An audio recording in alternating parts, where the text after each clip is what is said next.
Olá a todos, sejam bem-vindos ao canal Rádio Leitura Mococa. Hoje, iniciando o programa Papo Família, com entrevistas com especialistas na área da infância e da educação, que conversará dando orientações, dicas a todas as famílias. A nossa primeira convidada é a psicóloga Marcela Batistella. Olá, Marcela. É um prazer recebê-la aqui na Rádio Leitura Mococa e eu gostaria que você se apresentasse, né? Falando um pouquinho sobre você, sobre a sua formação, para que todos conheçam você. Oi, Sara, tudo jóia? Primeiro, estou muito contente de estar com a Sara. Que legal terminar a semana aí falando de um assunto que mexeu muito, assim, né? Eu gosto muito de saber de atividades aí que promovem, né, o conhecimento e nos convidam aí a rever a nossa forma, né, de aplicar o processo de aprendizagem. Eu achei a sua ideia muito bacana, fabulosa mesmo, e é um prazer estar colaborando aqui hoje nesse dia, com essa conversa. Bom, então, o meu nome é Marcela Batistella dos Santos, eu sou psicóloga de formação, eu tenho 22 anos já de formada, e tenho uma história com a educação aí, de certa forma, aí, que complementa a minha formação, né? Como educadora, eu já tenho 20 anos, quase 21 anos em sala de aula, e aí, né, pela nossa conversa, quando você me disse que você já tem 33, a gente fica muito contente de saber que com todo esse tempo que você dedica à educação, você ainda consegue pensar numa forma aí de promover uma técnica, né, para adaptar com esse momento que a gente está passando aí. Então, achei muito legal também colaborar dessa forma. A minha prática em sala de aula é um pouco diferente da sua. Você trabalha ainda nas séries iniciais, né, como uma professora no processo de alfabetização, e eu sou uma professora no nível técnico, mas muito provavelmente nesse percurso nosso aí, eu já tive em sala alunos que foram seus. Eu acho que esse é o pensamento, como a gente pode se ajudar e se completar nesse sentido aí de propor um olhar um pouco mais cuidadoso, né? Então, como professora, eu trabalho com as matérias relacionadas ao núcleo de gestão, recursos humanos, que a minha experiência como psicóloga organizacional também me permite transitar por essas áreas. E atualmente, há 2 anos, né, quase 2 anos, eu atuo como orientadora educacional da ETEC Francisco Garcia. Então, eu cuido hoje da moçada de uma forma mais específica, trazendo, né, para a realidade aí, para dar importância e priorizar o estudo como uma construção da identidade, não só pessoal, como profissional também. Então, é um prazer estar aqui com você, sextando com esse assunto tão legal. Muito bom. Eu é que tenho que agradecer a sua presença. Então, eu gostaria que você falasse um pouquinho, né, dentro desse programa Papo de Família, né, falasse diretamente com os pais, as famílias, sobre essa relação durante a pandemia, escola e família, né? A gente sabe que teve conflitos, mas também teve muitas parcerias. Então, gostaria que você falasse um pouco com os pais a respeito dessa relação.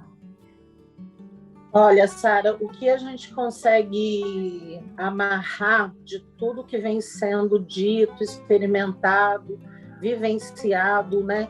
Confrontado, inclusive, nesse mais de um ano, né? Já vamos aí para 1 ano e meio com essa crise sanitária mundial, é que por não ter nenhum precedente, então nunca houve nada nessa proporção, realmente a maior sensação que nós experimentamos foi a de estarmos perdidos, tá? Então isso não foi específico de nenhuma faixa etária, isso não foi específico de nenhum modelo de aprendizagem, isso se viu presente na realidade de escolas municipais, estaduais, federais, particulares. Então, acho que esse sentimento de não ter um norte para conseguir, né, desenvolver uma forma de que o estudo continuasse por conta das restrições do ensino presencial foi algo que foi experimentado em grande intensidade.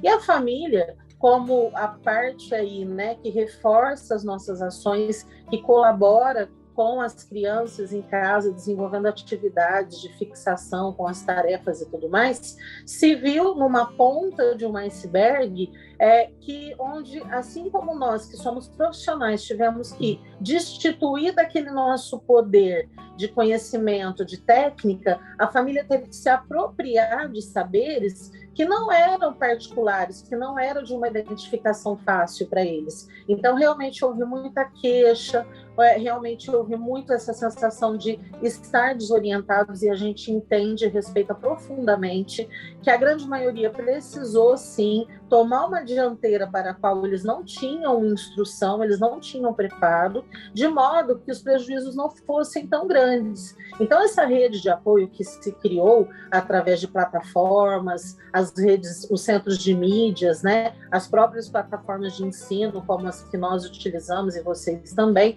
essas técnicas aí, as ações como a que você propôs, né, tudo isso veio como um alento, porque nós não tínhamos uma base referencial que fala assim, ó, usa desse jeito que esse jeito funciona, tá? E aí no universo que detém, né, o conhecimento, o universo que é possível aí, a gente entendeu que por maior que fosse a dificuldade, a boa vontade, ela vem como um alento, ela vem como assim, evitar o negacionismo, porque é o mais fácil, é o mais previsível, negar que não é igual como seria no presencial, isso a gente sabe que realmente não é, que as famílias não têm condições, estruturas físicas, materiais apropriados e formação, a gente também sabe que não tem como, só que houve, talvez, eu percebi isso muito na transição do ano anterior para esse, uma abertura de mentalidade através de reuniões com pais que nós realizamos lá na Industrial, que eles perceberam que por maiores que fossem as dificuldades, negar que o que está sendo feito pode ter um alcance mínimo ficaria mais complicado. Então, assim, a gente tem hoje um perfil de pai que questiona mais, tá? Mas que também se adianta nessa colaboração, entendeu? Eu sei que pelo público que vocês atendem, principalmente aí no núcleo que você está inserida, as dificuldades são maiores, mas eu acredito que eles ainda valorizam mais tudo que é feito, e eles tentam ser mais colaborativos, né?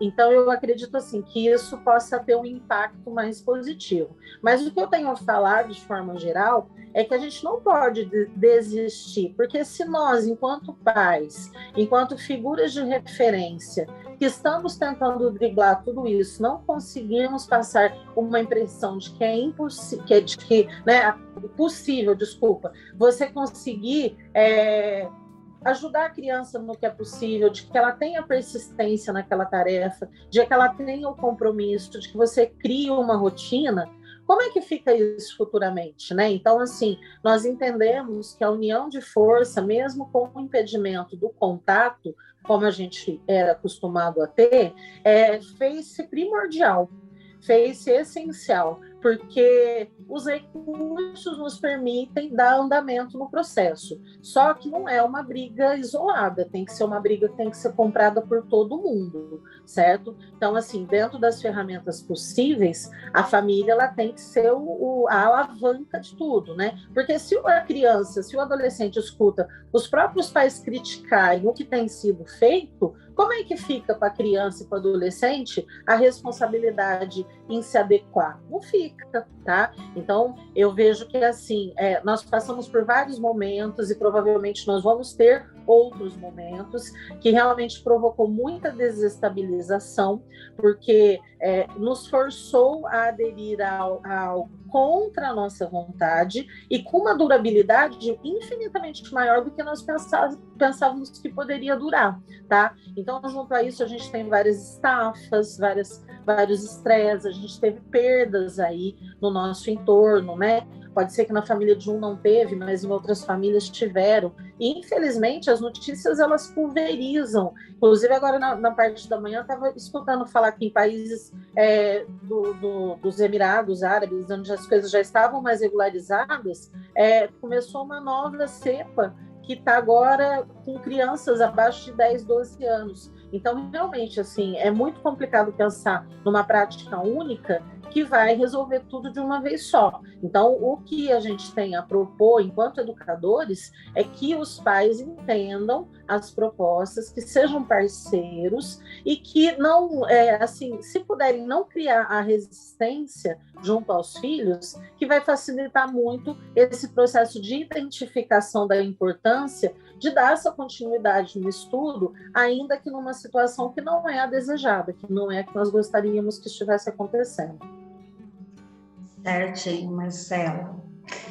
E em relação à pandemia, ao isolamento, né, ao ensino remoto, a gente já está aqui em Mococa há 1 ano e 3 meses, indo para 4 meses, e já se prevê uma volta das aulas presenciais, né? Os professores já voltaram para as unidades que trabalham, para se prepararem para estar recebendo também os alunos após o recesso. Então, eu gostaria que você, assim, orientasse os pais sobre essa volta às aulas presenciais, que não vai ser 100%, né? Vai ser gradativa, mas que também vai causar uma desestabilização, né? Porque vai ser uma nova etapa. Então, sim, que orientações você daria às famílias? Em primeiro lugar, é uma conversa que tem que partir do núcleo familiar, mediante aí as informações que são recebidas, processadas e assimiladas, com base em todas as orientações que são propostas pelo governo do estado e aí repassadas pela prefeitura municipal, né? Através aí de decretos que sustentam a possibilidade do retorno, como você disse, parcial, né? Não vai ser um retorno integral. Então, dentro dos protocolos estabelecidos, né, o primeiro diz respeito a 35% de alunos por sala de aula, e aí com a adoção de distanciamento das carteiras, orientação contra a higienização das mãos com álcool em gel, o uso de máscara. Então, assim, vai ter que realmente ser um trabalho diário, um trabalho de formiguinha, né? Onde os pais o tempo todo vão ter que estar reforçando com a criança que, enquanto em casa, eles estão envoltos numa bolha, por assim dizer, onde cada um sabe de que forma se usa de precaução, que não pode ter aglomeração. Então, assim, restringe o entendimento. Agora, quando isso for transportado para um espaço de convívio, como a sala de aula, eles vão ter que, basicamente, esquecer como era o modelo de relacionamento antes dessa pandemia e atuar dentro desses novos protocolos, de não ter contato físico, de na hora da brincadeira não estarem tão próximos, não podem trocar, mas como trocavam os brinquedos, certo? Então, assim, essa conversa vai ter que ser uma conversa de forma muito específica, dentro da capacidade de entendimento de cada faixa etária, certo? E é óbvio que dentro da unidade, os educadores, os monitores, eles têm as informações, mas talvez eles não tenham o contingente, né, o número de pessoas possíveis para estar o tempo todo ali alertando e ainda assim fazer todo, né, desenvolver todo o cronograma de ensino, todas as atividades que têm que ser aplicadas. Então, assim, mais uma vez, essa união de forças, porque a gente sabe que a parte da socialização é tão essencial para a fixação de conceitos como a parte didática, como a parte pedagógica, tá? Então, é através do convívio, na relação de espelho que nós temos, né, que a gente testa os nossos limites, a gente estabelece os nossos parâmetros, a gente regulamenta as regras de convívio, mas hoje num novo cenário, um cenário que exige mais cuidado, mais precaução, porque o que a gente sente, de forma geral, é que mudou um pouco, né, aquela aplicação do conceito jurídico, né, que todo mundo aí, como é que fala assim, ninguém é culpado até que se prove o contrário. O que a gente vive nessa pandemia é que, assim, todo mundo é contaminado até que se faça o teste provando o contrário, né? Inclusive, eu falei do jornal que eu estava assistindo, teve uma outra notícia absurda. Uma festa em São Paulo, fizeram uma blitz, tinham 50 pessoas na festa, e aí eles estão mudando um pouco a abordagem. Eles levaram profissionais da enfermagem para fazer o teste, e dessas 50 pessoas que estavam na festa, uma estava contaminada. Só que a gente sabe que a velocidade de contaminação desse vírus é absurda. Então, pelo tempo que essa pessoa estava lá na festa, mesmo que ela estivesse assintomática, não dá para a gente garantir que aqueles outros que fossem predispostos de grupo de risco com obesidade, hipertensão e outras doenças correlatas, não saíram de lá contaminados. Então, é por isso que, assim, as máscaras, a higienização da mão, manter o isolamento, isso é algo que vai fazer parte da nossa fala daqui para frente. Não dá para ter uma previsão que, a partir do momento que sejam todos vacinados, com essas alterações de cepa que ele vem sofrendo, né, essas mutações, que nós vamos ter sossego em 2022. Eu não consigo ver assim, por mais que eu seja entusiasta e acompanhe muito, principalmente a parte de pesquisa médica. Mas eu acredito que nós tenhamos que ter essas conversas, porque nós estamos, dessa maneira, não estimulando uma neurose, não estimulando assim um cuidado exacerbado, mas a precaução com a nossa integridade física, com o nosso bem maior, que é a nossa vida e a vida dos nossos filhos. Então, nesse momento, como tinha um pensamento anterior, que a escola era o local onde eu poderia deixar o meu filho tranquilamente, porque lá ele fazia as refeições, lá ele era bem instruído, lá ele aprendia, então lá ele conseguia ter, né, um desenvolvimento global. Hoje eu tenho que pensar que a escola, além de tudo isso, é um espaço onde algumas coisas não desejáveis podem acontecer. Então eu tenho que orientar meu filho para que ele consiga ter essa visão, mesmo que seja uma criança de 5, 6 anos, tá? Porque assim, as propagandas vinculadas, elas são extremamente elucidativas, mas uma criança, por exemplo, de 5, 6 anos não fica na frente da televisão vendo as propagandas. Então essa conversa tem que partir de alguém em quem ela se identifique, em quem ela confia. Então tem que ser os pais a falarem, né? Porque houve relatos de algumas tentativas de retorno onde as crianças voltavam com máscara trocadas, tá? Então vai acontecer? Provavelmente, só que nós vamos ter que estar ali o tempo todo em cima, repetindo, igual papagaio de pirata, né? Porque eu sempre falo, isso é uma coisa que é particular. Eu falo que o preço da tranquilidade é a eterna vigilância.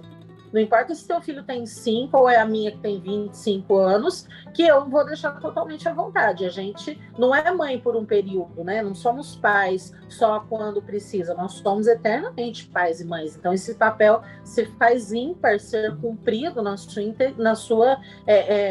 inteireza, né? Em toda a sua integralidade aí, tá? Então, o que eu peço como educadora também, e como provavelmente, né, vamos ter, a gente espera que tenha dentro de todos os protocolos observáveis aí, esse retorno para a gente tentar resgatar o que seja possível nos processos de educação, mas com essa consciência de que a hora que sair vai ter que falar, a hora que voltar vai ter que falar, no outro dia vai ter que falar novamente. Então, assim, a gente vai ter que realmente ter um padrão de cuidado como nunca foi visto em nenhuma fase da nossa vida. Porque para as coisas conseguirem andar dentro do mínimo normal, né? Não sei nem se dá para falar de novo normal, mas o mínimo do que a gente conseguir retomar normal, a gente vai ter que ter uma postura de escoteiro, né? Tá sempre alerta mesmo. Muito bom. E, Marcela, a gente está chegando ao início aí, né? Ao final, aliás, de primeiro semestre, né? De trabalho, onde professores, os pais, as crianças, né? Sendo parceiros, trabalhamos juntos e vamos ter aí o recesso, um descanso, né? Então, aí, qual a dica para que realmente esse recesso, essas 2 semanas de recesso, sejam de descanso para os pais e para as crianças? Olha, eu até respirei profundamente aqui, porque eu, como vocês, acho que compartilho desse mesmo sentimento, né? A pausa, ela é cirúrgica. A pausa, ela é, assim, de uma necessidade extrema. Não só por conta de reorganizar a etapa seguinte, mas também de ser um respiro, né? Para que nós possamos aí entender essas transições, assimilar todas essas informações, porque a verdade foi que com tudo que vem acontecendo, nós entramos no modo automático. A gente está criando conteúdo, a gente está reinventando o processo, a gente teve que esquecer aquilo que nos era muito próprio, né? Então, assim, as dinâmicas de aula mudaram, o ambiente da aula mudou, a relação com o aluno mudou, né? Eu tenho algumas aulas ainda, mesmo estando como orientadora educacional, e não essas 2 últimas semanas de entrega de atividade, de orientação um pouco mais particular, não foi nenhuma nem 2 noites que eu estava 15 para as 11 falando com o aluno pelo chat do Teams, que a gente pode ligar também, e instruindo, porque é isso, eles querem ouvir a sua voz, eles querem saber o que realmente tem que ser feito para não ter prejuízo, né? Porque uma vez que o contato ele é muito mais interessante do que a relação virtual. Mas o que a gente pode pedir, né, é que assim, nós temos que tomar muito cuidado, porque a psicologia hoje, claro, como sempre, ela se dedica a estudos de fenômenos que, de certa forma, interferem na vida, né? Na vida das pessoas como um todo. Então, a gente já fala em 2 conceitos, que é o tecno-estresse, que é o estresse desencadeado pela tecnologia, e também um cuidado especial ao que eles chamam de infodemia. O que é infodemia? É uma pandemia de informações. Então, a todo tempo, a gente está sendo bombardeados por informações, isso por grupos de WhatsApp, por mídias televisivas, jornal, sites, né, de noticiários. Então, assim, na tentativa de saber o que de real está acontecendo, nós somos aí, de certa forma, confundidos, ao invés de só conseguir esclarecer. Então é importante um cuidado de ter um filtro, se de repente a pessoa não tem assim aquela facilidade de compreensão, que ela converse com alguém que entenda e que possa tranquilizá-la, porque nem tudo é real, né? Existe ainda quem se aproveita desses momentos para criar notícias falsas, e isso pode provocar até problemas de saúde, a pessoa pode ter lá, né, complicações por estar achando que realmente a coisa está numa proporção pior do que a real. Então, acho que o interessante seria um detox de tecnologia. Se você puder, por exemplo, deixar o aplicativo, eu faço isso, né? Não que eu desinstalo, mas você deixa no segundo plano por esses dias, para não ter aquela coceirinha de receber a informação, né? Como orientadora educacional, por exemplo, tanto eu como a minha coordenadora pedagógica, a nossa diretora, nós recebemos a notificação de todas as aulas que acontecem na industrial. Estava mostrando para a minha menina, falei, olha aqui, Isa, eu tenho 874 classes ativas. Então, todo professor que agenda uma reunião, que passa uma tarefa, aparece para mim. Então, de final de semana, se eu não desativo, eu fico naquela do professor estar postando, se está dentro do conteúdo, se está tudo certo. Então, assim, a gente realmente tem trabalhado mais. E nessa tentativa de que não há precedente para o que a gente vem fazendo, a impressão que dá é que você não está fazendo o suficiente. Isso é um crime, tá? Porque nós estamos fazendo além, certo? Porque é o que eu falo, se fosse no presencial, daria o horário X, eu fecharia a sala e iria embora, entendeu? Agora, como que eu faço? A sala é aqui, a sala é onde eu estou, entendeu? Eu sou a escola, a minha casa é a escola, certo? Então, a gente tem aí uma autoimposição de se ver produtiva o tempo todo. E não é raro nós escutarmos queixas de colegas que já estão aí num processo de adoecimento. Tem pessoas que apresentaram problemas de câncer, tá? Que, querendo ou não, a gente sabe que um dos fatores é a falta de habilidade de lidar com muita pressão, com coisas difíceis de assimilar, tá? Claro que respeitando as situações outras correlatas, né?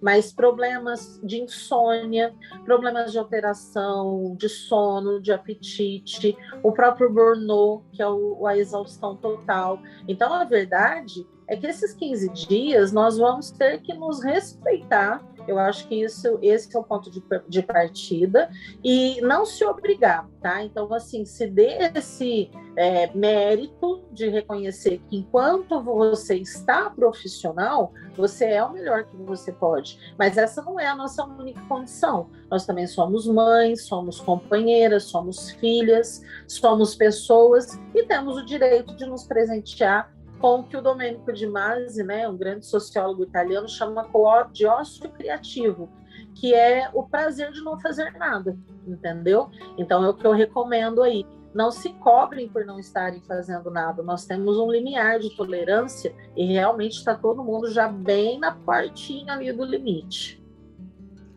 Certo. Eu queria te agradecer, Marcela. Nós, infelizmente, chegamos ao final, né, desse Papo Família, e muito proveitoso com a sua fala, sempre muito clara, direta. E gostaria de te agradecer você, né, por estar falando aqui com os pais, e já deixar um convite aberto, que sempre possa voltar e continuar conversando com os pais. Opa, é sempre um prazer dividir. Eu acho que esse é o lema, né? Eu sempre reforço isso, que se você não vive para servir, você não serve para viver.